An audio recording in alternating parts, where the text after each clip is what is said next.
بسم اللہ الرحمن الرحیم۔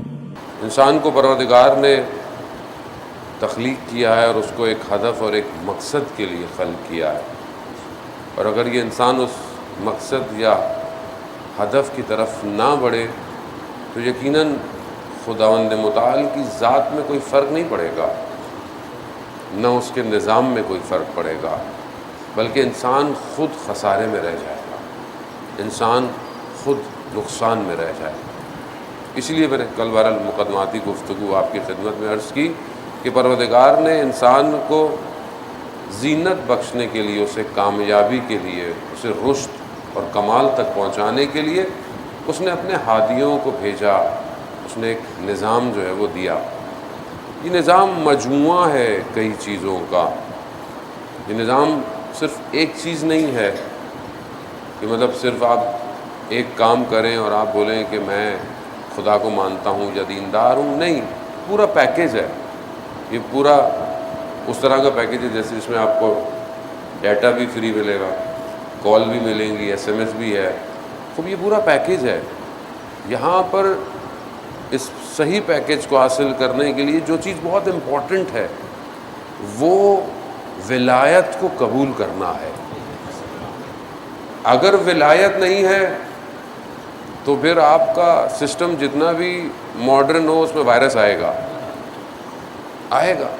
لیکن اگر ولایت کو ایکسیپٹ کر لیا تو ولایت نماز کو بہتر کر دے گی، ولایت اخلاق کو بہتر کر دے گی، ولایت سب چیز کو بہتر کر دے گی۔ جس نے ولایت کو ہٹا دیا، اب اس کا اخلاق بہت اچھا بھی ہو تو وہ اچھا اخلاق کہاں لے کے جائے گا؟ اس کی ظاہری نماز بہت اچھی ہو، عبادت بہت اچھی ہو، تو بالکل ویسے ہی ہے شخص امام جعفر صادق علیہ السلام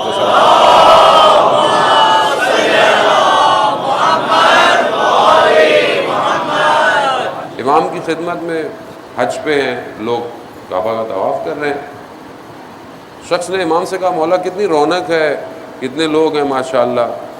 امام نے کہا میں حقیقت تمہیں دکھاؤں؟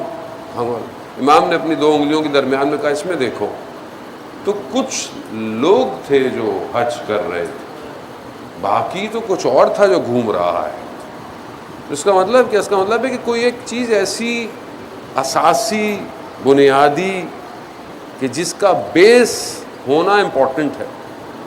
کھوکھلی بلڈنگ کھڑی ہو، ظاہری خوبصورت ہو، جھٹکے سے گر جائے، لیکن جس کی بیس مضبوط ہو اسے آندھی طوفان ہلا نہیں سکتا۔ اسی لیے خداوند متعال ہر سال یہ تکرار کرتا ہے، ریپیٹ کرتا ہے۔ کیا؟ کربلا ہر سال تکرار ہوتی ہے، ہر سال یہ حادثہ اس پورے عالم میں رونما ہوتا ہے تاکہ جو اصل مقصد تھا خدا کا اس تک پہنچا جائے۔ یہ صرف اس لیے نہیں کہ ہم لوگ ہر سال مجلس سنیں اور اپنے گھروں چلے جائیں، ہماری زندگی میں کوئی فرق نہ پڑے، ایسا نہیں ہے۔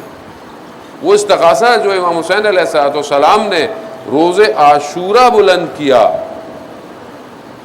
کہ هل من ناصر ینصرنی، ہے کوئی میری مدد کرنے آیا، وہ ہر سال گونج رہا ہے، اور جو لبیک کہتا جائے گا وہ سوار ہوتا جائے گا۔ بس اسی کے لیے اپنے آپ کو ہم نے تیار کرنا ہے۔ جانے موقع ہمارے جو ہم آپس میں جمع ہوتے ہیں خدا میں توفیق دیتا ہے، وہ اس لیے ہے کہ ہم اپنے آپ کو اس قابل کریں کہ اس کاروان حسینی میں شامل ہو سکیں۔ اگر یہ کاروان میں شامل ہو گئے تو نجات ہے۔ بہرحال اس سال ہم نے کوشش کی کہ ہمارا موضوع جو ہے وہ اہل بیت علیہ السلام کی سیرت میں اخلاقی اقتدار ہو، یا یوں کہیں آج کی لینگویج کے اندر یہ بہرحال لفظ بڑے مشکل ہوتے ہیں، پھر جوانوں کو ٹرانسلیشن بھی بتانی پڑتی ہے۔ نارمل لینگویج جو آج کی ہماری ہے کہ اہل بیت کا جو لائف سٹائل ہے ایکچولی وہ ہمارا لائف سٹائل ان کی زندگی سے کتنا قریب ہے، کتنا دور ہے۔ اب یہ جو چیز ہم نے سیکھنی ہے، جو بہرحال ہمیں اساتید، میں ترجمہ کرتا ہوں مجلس پڑھنے کا، میں خود بناتا نہیں ہوں مجلس، میں تو جو اساتید نے مجلسیں پڑھی ہوئی ہوتی ہیں میں تو ترجمہ کر دیتا ہوں سیدھا آپ کے۔ اللہ ان کے درجات ان کے بہترین کرے۔ ابھی اکثر جو میرا ٹیکسٹ ہے وہ ہمارے بہت اچھے استاد ہیں، ڈاکٹر رفیع، بہت بڑے عالم دین ہیں، وقت ان کے پاس ذرا سی بھی دیر کا نہیں ہوتا، تو انہوں نے بہرحال یہ امام حسین علیہ السلام کی سیرت میں جو زندگی کیسے گزارنی چاہیے، ظاہر اس میں سب سے زیادہ انسان. اب زندگی میں 3 چیزیں آتی ہیں. ایک تو خود اہل بیت علیہ الصلوۃ والسلام ہے، خود اہل بیت کی ہستیاں ہیں کہ خود ان کی ذات ہے، اس کو ہم کاپی نہیں کر سکتے.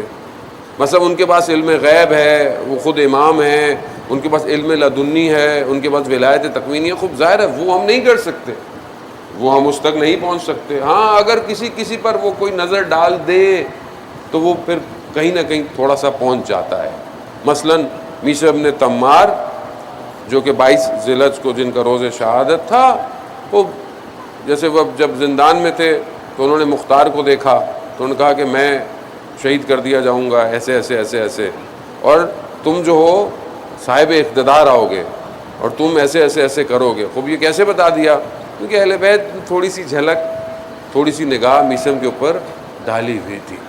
خوب باقی ہے، لیکن یہ ہر کسی کے بس کا کام نہیں ہے.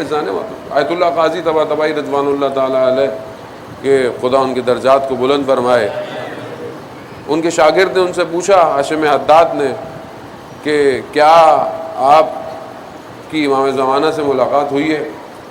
تو کیا فرماتے ہیں؟ خدا مجھے ایسا دن نہ دکھائے جس دن میں امام زمانہ کی زیارت نہ کروں.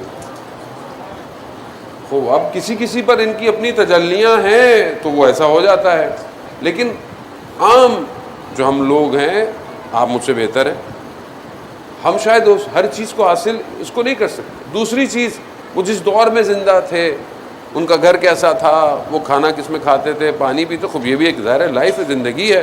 گھوڑے تھے، تلواریں تھیں، ظاہر ہے ہم اس کو بھی اس طرح فالو نہیں کر سکتے کیونکہ وہ ٹائم نہیں ہے ابھی. حتیٰ خود امام جعفر صادق علیہ الصلوۃ والسلام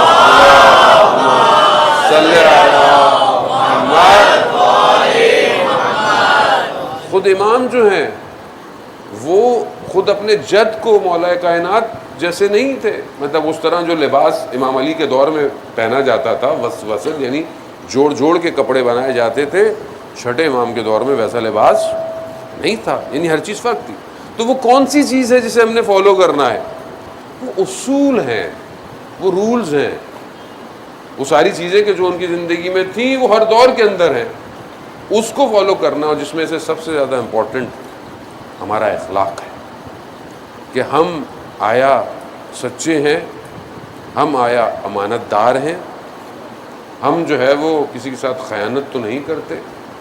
ہماری گھر کیسے ہے، ہماری اولاد کیسی ہے. آج دیکھیں معاشرے کے اندر سب کچھ ہے. ظاہری طور پر معاشرہ ترقی یافتہ بھی ہے، ترقی بھی کر چکا ہے.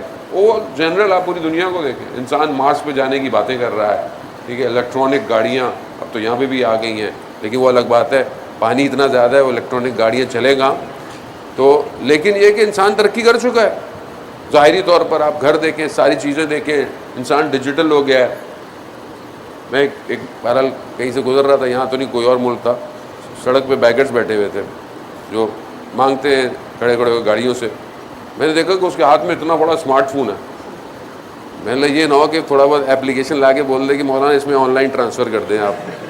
خود دنیا یہاں پہنچ گئی ہے، لیکن سب کچھ ہے، ظاہر ہے، لباس ہیں، سب کچھ، گھر، بلڈنگیں، اسکائی اسکریپرز، سب انسان نے ڈیزائن کر لیا ہے. مگر انسان نہیں ہے. انسان بے حس ہو گیا ہے، انسان جانور سے بدتر چلا گیا.